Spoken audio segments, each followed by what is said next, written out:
Jail भितर धड़ा जहर वीडियो वायरल पर सामना को आसला सांघातिक सत।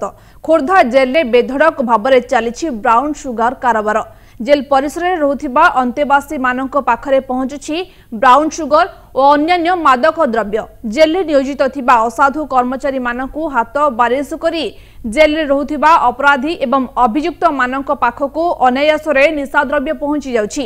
ए घटनार एक वीडियो भी वायरल हेबार लागिछि। ए वीडियो देखला परे जणा पड़िछि जेल रे थिबा दोषी एवं अभियुक्त मानक सहित जेलर और जेल रे थिबा कर्मचारी मानक संपर्क केते निबिड़।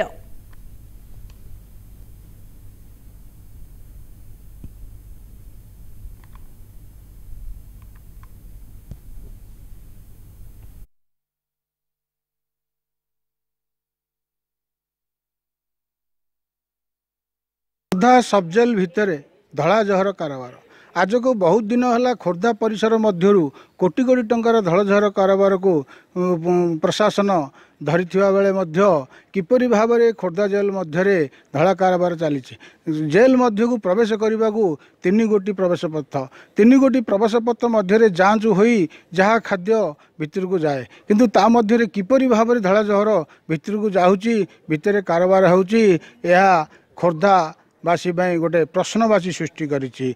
देखा जाऊ आगामी दिन में ये धड़ा जहर कारोबार प्रशासन केबे रोकुची ए जेल मध्य किपरि हेइछि किए तार दोषी साब्यस्त होउछि से केबे गिरफ होउचंती तापरे की प्रकार कार्यानुष्ठान करा जाउछि ता देखिबाको बाकी रहिला। खोर्धारू नारायण महांती, एमबीएस टीवी।